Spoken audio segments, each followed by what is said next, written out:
Welcome, Jordan here. In today's video, I want to talk about a very important topic that can change the course of your life forever. And I don't mean that lightly. I don't mean that as hype.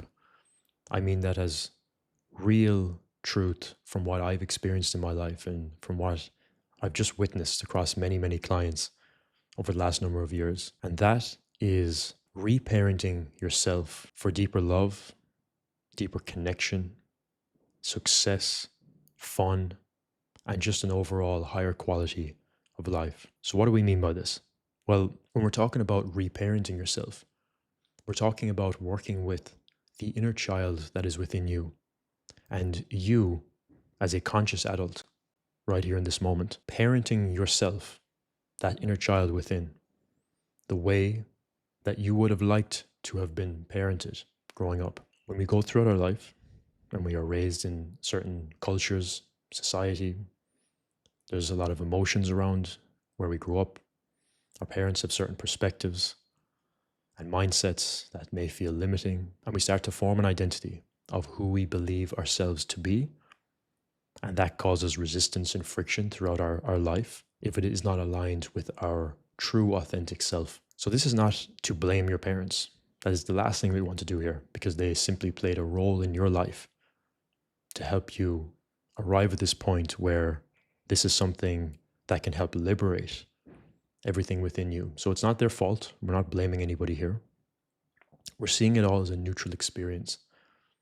And by you working with the inner child within you, you allow yourself to unlock not only what it means to truly be your authentic self, but to actually open up the pathway to your own unique success path when it comes to money, when it comes to relationships, and when it comes to health and overall happiness. And the reason I say that is because when you work on this part of yourself, you unlock a level of energy and a level of frequency that you then experience as a new baseline. So let's look at it this way.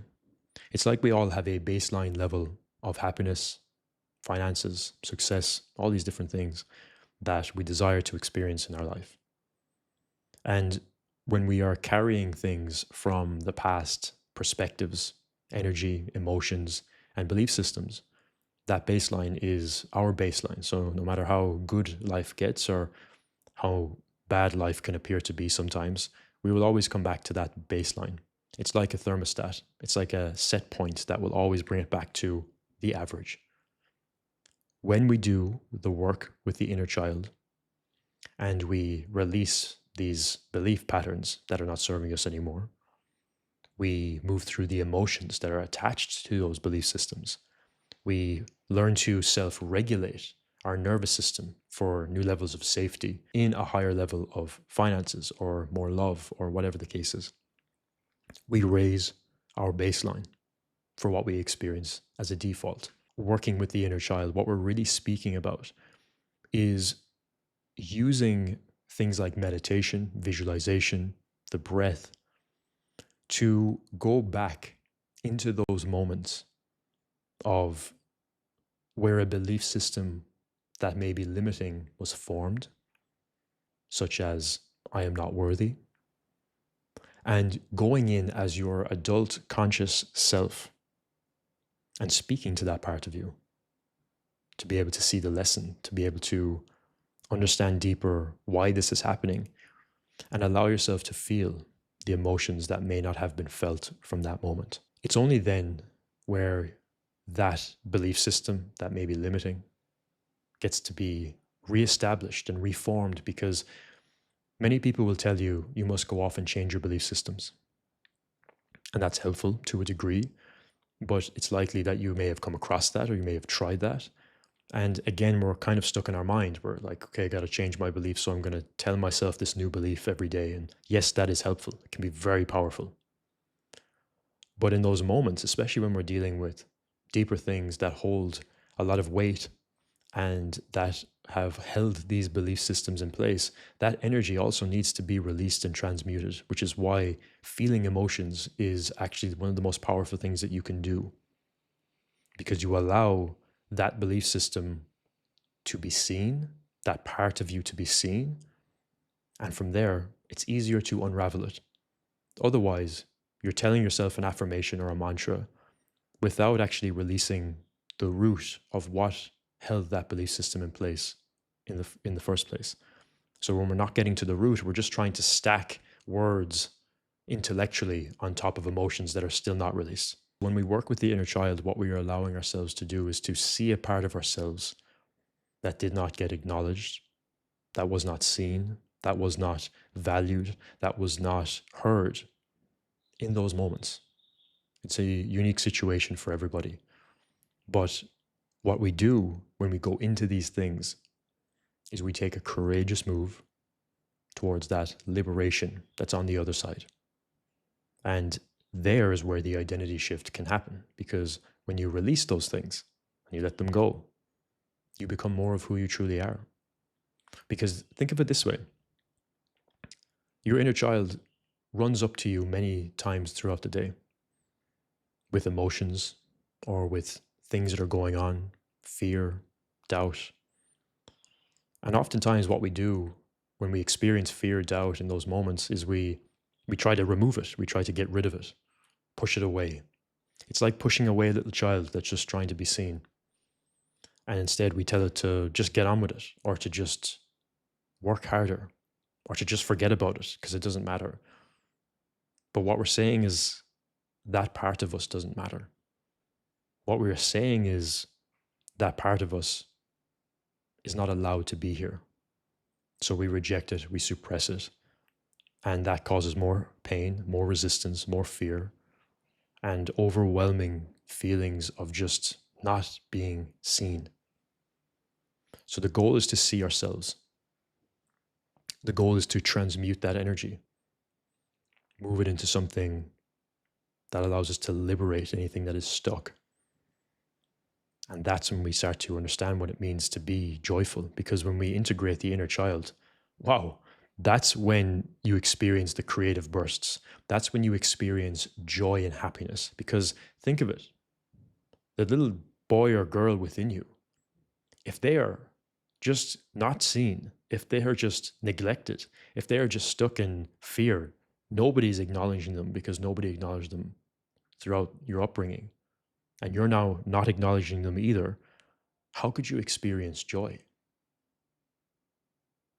It's no wonder that we live in such a dense world, because most people are walking around with their inner child just neglected. It can lead to just feelings of heaviness.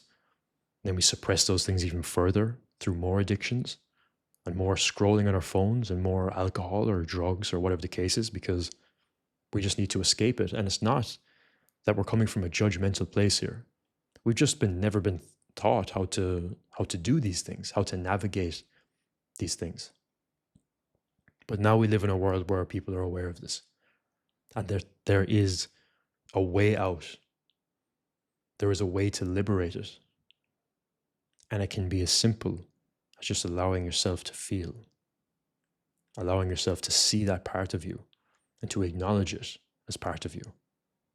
It's not rejected any further. So when we talk about subconscious blocks, more often than not, it is tied to some aspect of the inner child, because those belief systems or feelings or emotions or energy that is associated with it are trapped. And to let them go fully, we need to feel and then reframe. And that allows the identity shift to happen. And then it's about embodiment. If you want a tool to help you identify what the number one thing is for you, I've created one for you. You can access that below. It's a very low barrier to entry to be able to get in and to experience what the one core thing is for you. There's an AI tool there to support you as well. And we've made it really cohesive so that you can go deep, and it doesn't take that long. So if you want that, you can use the first link below to check that out. The biggest thing that you can take away from this is to understand that when you feel those feelings of doubt and fear or lack, or just that things aren't clicking for you, you're overthinking, you're stuck in your mind,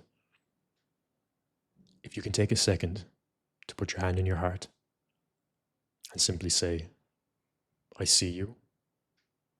You are welcome. That's it.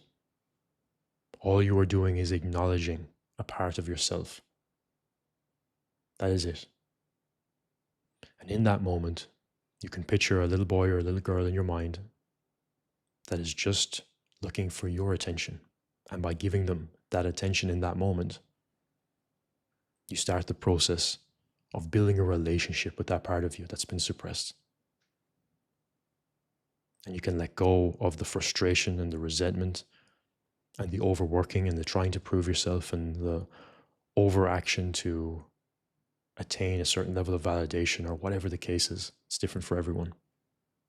For me, it was proving myself, doing things to prove myself.